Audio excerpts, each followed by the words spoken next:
Hello and welcome to Byju's IAS. Let's get started and look into the first article. The first article says states can have subgroups among SC/ST, says the Supreme Court of India. When we speak about the scheduled caste, they are not a race, they are not a linguistic group, they are not even a religious identity. Historically, they were suppressed, treated in poor light due to social issues, social problems, political issues, and cultural environment. They are the depressed sections of the Hindu community. They were not given equal opportunities, they were not treated with respect. That is the primary reason the Constitution of India has provided certain modalities for them so that respect and equality is provided to the scheduled caste. And at the same time, we also have the scheduled tribes as well. Who are these scheduled tribes? These are the people who are aboriginals. They have no idea about the modernity. They are living in the forest areas and in the hill areas. These people also had to be empowered.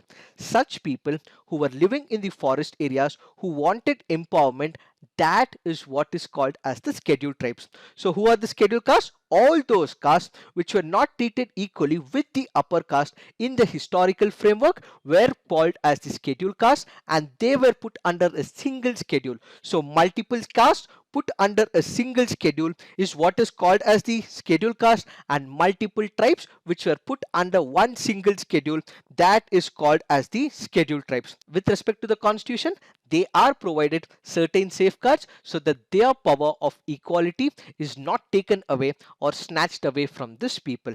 But who are these scheduled castes? Who are these scheduled tribes? That's a question. So the central list of scheduled castes and tribes is notified by the president under Article 341 and 342 of the Constitution. Article 341 speaks about the scheduled caste. Article 342 speaks about the scheduled tribes of India. Now the question is, which are those castes who are added into this particular group? The central list of the scheduled castes and tribes is notified by the president under Articles 341 and 342 of the Constitution. The president issues the notification after the consultation with the governor of that state. But after this presidential order is released, what happens in case there is a new caste or there is a new tribe? This will require the consent of the parliament. So what happens? You have the president, he issues the presidential order, but after issuing this presidential order, the scheduled caste or the scheduled tribe is added into this particular group. So removing or adding after this will require the parliamentary consent. Therefore, this scheduled caste is nothing but a single umbrella, a single schedule where multiple castes which have had historical atrocities committed on them are included into this schedule. Point to be noted is whenever there is a scheduled caste in a particular state. Let's take the example that there is a scheduled caste called as A. This is defined as a scheduled caste in the state of Maharashtra. Can it become a scheduled caste, let's say, in the state of Andhra? The answer is no. If it is defined for a particular union territory or for a state, it is only limited to that particular state. Likewise, a scheduled tribe is also limited to that particular state. A person claiming a scheduled caste can remain in only that particular state. He cannot claim it under a different provision in a different state. But also to be noted is, let's say for example, we have had the recent bifurcation of a state of Andhra Pradesh, where Andhra Pradesh was divided into Telangana and Andhra Pradesh. There is a possibility that when this state is bifurcated, one tribe which is part predominantly in Andhra Pradesh can also have this particular state list in Telangana as well. This is a point also to be noted, and this can also be removed or added in the near future with the consent of the parliament, who fall under this scheduled caste. Kindly remember, according to part 3 of the presidential order of 1950, no person who professes a religion apart from Hinduism, Buddhism and Sikhism can become a scheduled caste or a scheduled tribe. So he would not be entitled to all the reservations, he would not be entitled to any of the employment opportunities. So only those people who are practicing Hinduism, Sikhism and Buddhism are entitled to all the claims of reservation when it comes to this particular order. So the Part 3 of Presidential Order of 1950 clearly says it is only Hindus, Sikhs and Buddhists who are entitled to these reservation and employment opportunities. Why are we discussing all this? There was a 5-judge bench of the Supreme Court that has recently held that states can subclassify scheduled castes and scheduled tribes. What is this all about? What is the Supreme Court trying to convey? As we initially discussed, a schedule is nothing but you have multiple castes that are added into this particular schedule. It can be caste A, it can be caste B, it can be caste C as well. So all these different castes are added into this schedule, and that is why it is one group called as the scheduled caste. But what is happening according to the Supreme Court is that, let's say for the scheduled caste, the reservation is about 15%. In this 15%, everyone are looking into it. Every single caste is claiming to this 15%. But according to Supreme Court, there are few castes, let's say for example caste A, which is actually taking more from this 15%, or there can be caste B which is taking more from this 15%, but caste C, which is also part of the scheduled caste, is not taking enough from this 15%. So what is it saying? That already established, already well settled, already well educated caste within the fold of scheduled caste are already claiming all these job opportunities and reservation, but the poor ones in this particular scheduled caste are not claiming the reservations, and ultimately where is the equality? Why?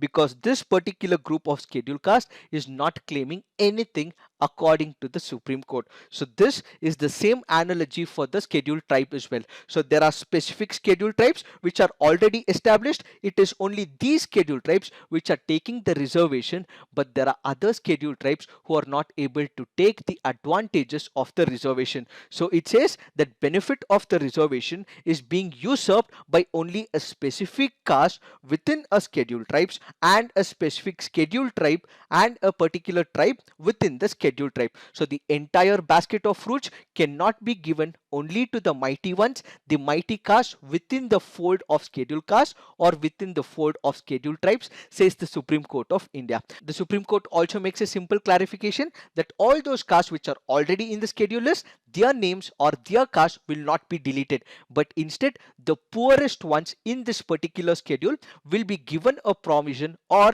a certain percentage will be accommodated to such castes which are not represented amongst the whole of the scheduled caste. This is what the Supreme Court says according to this particular judgment. This is the present judgment given by the Supreme Court of India. But we also have to look at another judgment, E.V. Chinnaya versus State of AP and others case of 2005 in relevance to the same issue.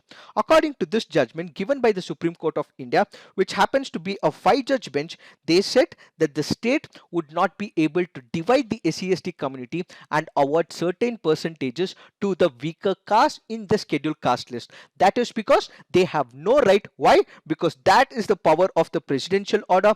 Only the presidential order will define who is the scheduled caste, will define who is the scheduled tribe, and in case there is any inclusion or exclusion, that has to be taken by the Parliament of India. In case the state government does entertain this particular percentage divide within the fold of scheduled caste, it means they are tinkering with the presidential order. So the Supreme Court said that the state have no power to interfere or divide the scheduled caste and prioritize certain castes over the others. But the present judgment gives an alternative one. This is also a 5-judge bench, that is also a 5-judge bench. Both are contrary in nature. So what we require is a larger bench, and that should be a minimum of 7-judge bench. So the Supreme Court of India should be referring to a higher judge bench, and the Chief Justice will have to take the priority. And in the future, once this judgment comes out, we will have an elaborate analysis once again. We also have to look at arguments against the subcategorization within the fold of SC/ST. That is because historically they have been abused, historically they were not respected, and there was a treatment of untouchability. So they have been the major sufferers, and socially and educationally backwardness cannot be applied to the SC/ST community. So because they have been treated as untouchables in the past, and because they have been the sufferers in 1976 case of State of Kerala versus N.V. Thomas, Scheduled castes are not the caste, but they are the class. Because the Supreme Court has made such arguments, it is only the Supreme Court which can review its own judgment and ultimately give us a clarity of this particular issue. But once we have this judgment taken by the 7 judge bench, or in fact more, we will have an elaborate analysis of this very issue once again. Now let's look into the next article. This article here is speaking about the GST issue. When we speak about the goods and services tax, it is nothing but an indirect comprehensive tax which is levied on the manufacture of sale of goods as well as services. So what is this? This is nothing but an indirect tax imposed by the government of India.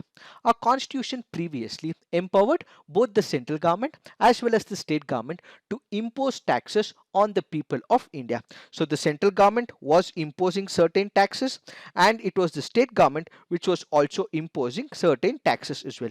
So both the powers were imposing taxes. What was the problem with this? The problem was there was multiplicity of taxes. The same central government was imposing for a particular product, and for the same product the state government was also imposing taxes. This led to cascading effect, and cost of the products and services started increasing.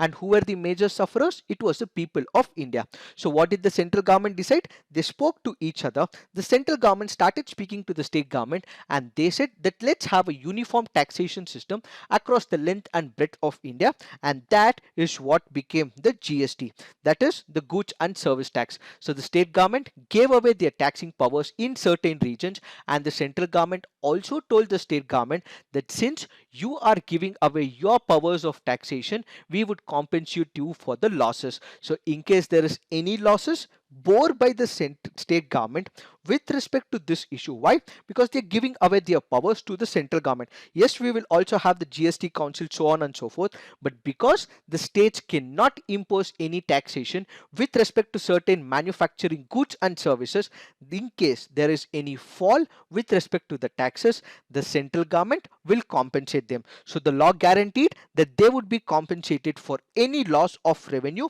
in the first 5 years of GST implementation until 2022. This is what the central government said. This is what the central government has to comply, and this is what is expected from the central government. Now, during the COVID-19, what we have actually seen is revenue fall for the central government as well as the state government when it comes to the GST collection. So what is that we have to look at? As per the center's estimate, state's GST revenue gap in 2020-21 will amount to about 3 lakh crore, while cess collections are openly projected to reach 65,000. So the shortfall of the revenue collection for the states is about 3 lakh crore, and the central government is also expecting that they would be collecting a cess of about 65,000. So when you subtract 3 lakh crore and then you subtract this 65,000, we will have an amount of 2.35 lakh crore. So what has the central government said now? The central government has said that this is the fall that we would be seeing. This 2.35 lakh crore is further bifurcated into two parts. What is it? One is an amount of 97,000 crores. The other is an amount of 1.38 lakh crore. The central government has now decided, because this is a huge amount and the central government on its own will not be able to bear it, it has come up with two alternative strategies. One of the strategies include that states can now borrow this 97,000 crore under a special window which can be facilitated in consultation with the RBI under a reasonable G security linked interest rate. But kindly remember, this 1.38 lakh crore will not be funded by the central government, as these losses is attributed to the COVID-19 fallout or to the act of God. The first option is this. Then we also have the second option. The second option is this 2.35 lakh crore can be entirely borrowed by the states from the market. In case they are borrowing this entire 2.35 lakh crore, the fiscal responsibility and budget management caps on the borrowing of the states can also be further relaxed, says the central government. Now, what is the concern area? What are the issues with respect to this move? initiated by the central government. When you look at the original proposal of GST, in case there are any losses, that would be bore by the central government to the state government. But in this particular juncture, what the state government will face is the crunch because they are not being compensated by the central government. So the promise made by the central government towards the state government is getting violated is the first key concern. The second argument also says, ideally, when it comes to this particular situation of COVID-19, the central government should have taken more burden when it comes to the revenue shortfall. Why? Because the state governments have suffered major losses because of COVID-19. They were not able to impose taxes when it comes to the petrol. They were not able to impose taxes when it comes to the alcohol because most of these activities were temporarily suspended. And since health was also primarily taken care by the state governments, the burden of compensating ideally should have been taken by the central government. The central government has broken this very promise is an other argument. And at the same time, we also have to look at other side as well. These are extraordinary times. Both the central government, the state government is suffering. So both the center and the state governments will have to suffer at this particular juncture because this is an act of God is an other side of argument. It is this that we have to understand.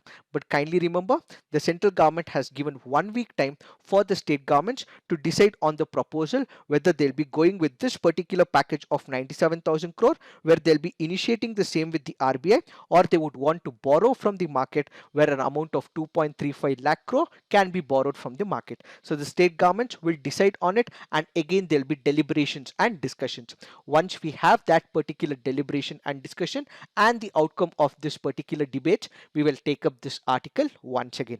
As of now, this is what we have to understand with respect to this article. Now let's look into the next article. This article here is speaking about the National Digital Health Mission. Yesterday we have discussed about this and the link for the same was also provided. If you have looked into that particular link that we have given yesterday, we had an elaborate analysis about the National Digital Health Mission. Most of our arguments were on the basis of pros of this particular mission. But what are we going to focus in this particular article? Our discussion will be on the disadvantages of the National Digital Health Mission. What are these disadvantages or challenges when it comes to the execution of this mission? The first major issue is with respect to the data leak. As we have previously discussed, when it comes to the Aadhaar or any of the important documents, there have been scenarios where such data has been leaked, or there have been scenarios where the data has been hacked as well. In the present scenario, if such a data is hacked or the data is leaked, this could have a major catastrophe for the issue of privacy. Why? Let me give you some of the example. Let's say, for example, there could be a particular company which might not be taking a people who are HIV infected, or they might not be taking people who have diabetes. If the employer gets to know because of the data leak that his employee has HIV or he has diabetes, then such an employer can ask his employee to vacate the premises of his office. So imagine this particular idea where data leak is leading to loss of a particular employment opportunity for a particular person. The authors of this article say that this can serve the insurance companies as well as the IT sector. How? Let me give you an example. Let's say I am a patient. I am suffering from diabetes. So I go to the doctor and I give all my data to the doctor, and this will be uploaded on the database as well. Let's say the insurance company gets hold of this particular data. In the future, now I may not be having any health insurance policies, but in the near future, in case I want to plan for a health insurance policy, this data might go to the health insurance company, and the premium amount that I have to pay might be comparatively increased. So who's taking advantage here? It is the insurance companies. Why? Because as a person, I have to pay more premium because this information is now given to the insurance company. If the insurance company did not know that I had diabetes, the premium amount might be comparatively less, but now since they have this particular information, the premium amount is comparatively increased as well. And when it comes to the IT companies, they again want to get actively involved in this particular process by building the software and also periodically upgrading the software and also backing this particular data. So data is the new fuel, and with this particular data they would also be able to send to the insurance companies, and ultimately it is the patient who is becoming the sufferer. Why? Because it is his own data that the IT firms are collecting. It is this particular data that the hospitals are giving to the insurance companies, and the premium amount might go very high in the near future. In the near future, when it comes to the actual implementation of the National Digital Health Mission, what we could see is the implementational flaws. When we look into the private hospitals right now, there are a number of operations that are conducted by the private hospitals. This can be in terms of unnecessary cesarean operations, hypersectomies, many bypass operations, and angioplastics. And when it comes to the National Digital Health Mission, what we actually see, it is a voluntary operation. There is no enforcement as such by the central government, or it cannot also ask the state government to enforce it as well. So this is a voluntary act. So during this particular process where the implementation itself says that it is a voluntary, will the private organizations give the data about the number of operations that they have conducted? In fact, we already have a regulation which is in picture, and that is with respect to the Clinical Establishment Act of 2010. This Clinical Establishment Act, of in spite of being in application since the year 2010 for about 10 years, it is not implemented across the length and breadth of India. So do we have this particular provision where the National Digital Health Mission will become a successful one, is the question that is being asked by the authors. And at the same time, reporting by the private healthcare sector when it comes to some of the issues like malaria have been underreported to the government officials as well. Such is the problem when it comes to the actual implementation, says this article. Now, when it comes to the public health expenditure, the government is currently spending about 1.2% of the GDP.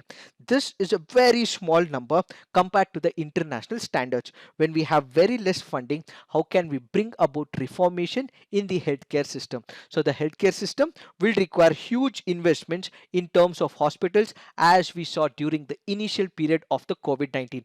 Countries are suffering and states are suffering, and many other countries have shown that we require the primary healthcare center as established by the government. But with this very less number in proportion to the GDP, what we will have in terms of National Digital Health Mission is questionable, says the author. Now, when it comes to the diseases, we have two types of diseases. One is what is called as communicable disease, where it spreads from one person to another.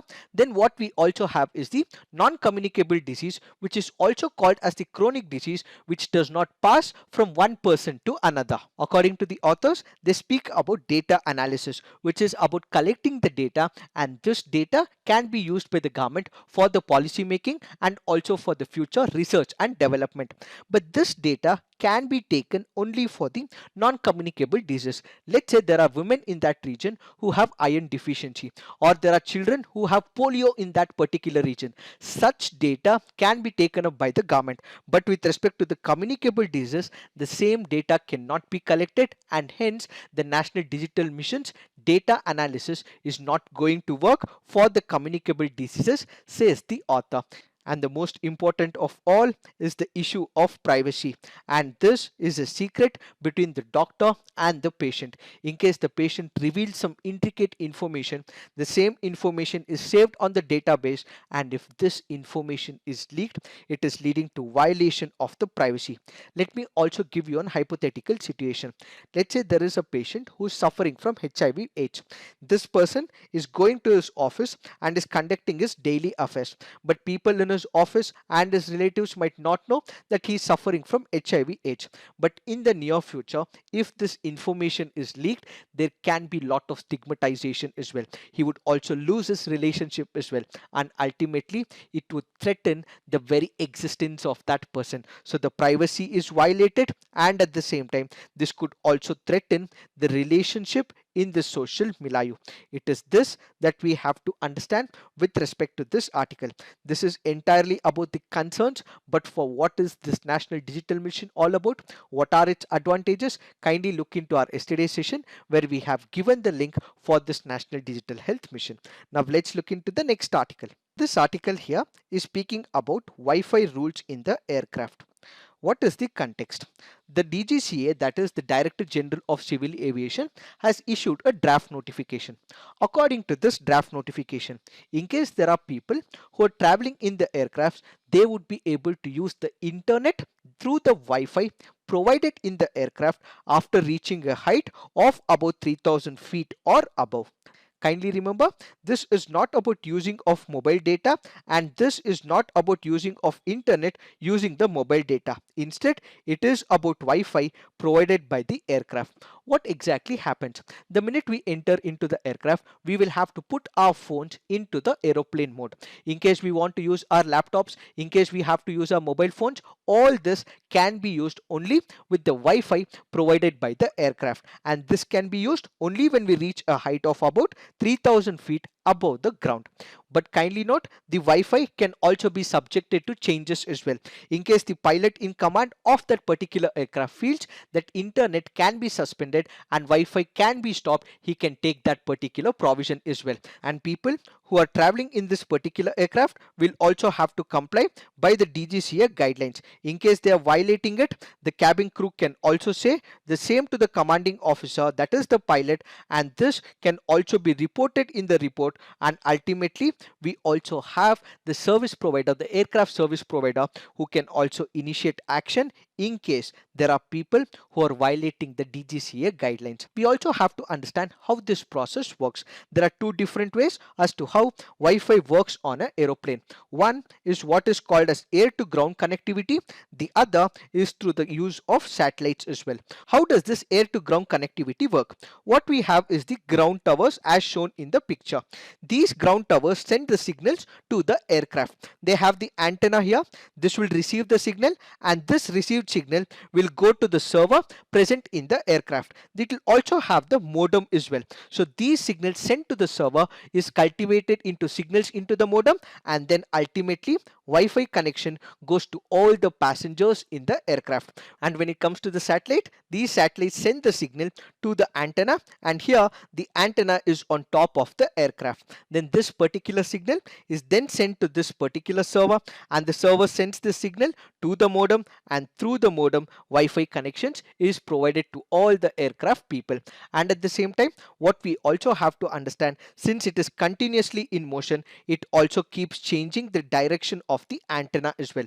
So whenever it is having the ground tower, there could be a possibility of continuous internet connectivity. In case it is traveling over the water, there are no ground towers. That is when there can be intermittent internet connection. And also remember, the speed of the internet provided in these aircrafts are comparatively slow, and at the same time, since they have to install the antenna on the lower end and also on the upper end, this will also require huge cost by the aircraft. This can be put up on the customers, and then the ticket cost of this particular customer can also increase as well. It is this that we have to understand with respect to this article. Now let's look into the next article. This article says India can be weapon supplier, says the Prime Minister of India. This article here is majorly focusing on draft defense production and export promotion policy of 2020. Kindly remember, we have an elaborate analysis of this topic on 4th August 2020 under the 6th topic. We will also give you the link in the description box, so kindly look into it. It is this that we have to understand with respect to this article. Now let's look into some of the preliminary practice questions. Consider the following statements about particularly vulnerable tribal groups. They are spread over 17 states and 1 union territory. Among the listed PVTGs, the highest number are found in Andhra Pradesh. PVTGs have some basic characteristics. They are mostly homogeneous and with a small population. Which of the above statements are correct? The answer to this is 1 and 3 only. Why? Because among the listed PVTGs, the highest number are not found in Andhra Pradesh, Instead, it is in Odisha. Now let's look into the next practice question. PVTGs residing Andaman and Nicobar include Great Andamanis, Jaravas, Onges, Shompens and North Nartinalis. Which of them are correct? The answer to this is 1, 2, 3, 4 and 5. All the 5 are PVTGs in Andaman and Nicobar. Now let's look into the next practice question. Consider the following statements. The Duncan Passage separates South Andaman from Little Andaman. Panchal Channel separates Little Nicobar from Great Nicobar. Which of the above statements are correct? The answer to this is one only. Now let's look into the map to understand. The Duncan Passage, yes, it does separate the South Andaman and the Little Andaman, but it is not the Panchal Channel, but instead it is Pris Channel which is separating the Little Nicobar and Great Nicobar. Why have we taken all these 3 practice questions? Because of the reference given under this article. Among the 75 listed PVTGs, the highest number are found in Odisha, followed by Andhra Pradesh and Bihar, including Jharkhand. PVTGs have some basic characteristics. They are mostly homogeneous, small population, relatively physically isolated, social institutes cast in simple mode, absence of written language, relatively small technology, and a slower rate of change as well. Now let's look into the next practice question. With reference to Mahanadi, which of the following statements are correct? It rises near Sihava in Raipur district of Chhattisgarh. The river flows to the states of Chhattisgarh and Odisha. Ong and Tel are the right bank tributaries of Mahanadi. The answer to this is 1, 2 and 3. Why have we taken this practice question? Because of the reference given under this article. So which are the left bank tributaries? We have Ib, we have Man and we have the Hasdeo river. And to the right we have the Ong river as well as the Tel river. Now let's look into the next practice question. Consider the following statements. The executive power of the Union of India is vested in the Prime Minister. The Prime Minister is the ex officio chairman of the Civil Service Board. Which of the statements given are correct? The answer to this is neither 1 nor 2. Why? Because the executive power is vested in the President and the Prime Minister is not the ex officio chairperson, it is the Cabinet Secretary. Now let's look into the mains practice question. Today we have the essay. The first essay is reservation, politics and empowerment. The second essay, money is the barometer of a society's virtue. So please write all your answers on the comment section, peer review, come up with constructive criticism. This is it for today. Thank you for watching. All the best.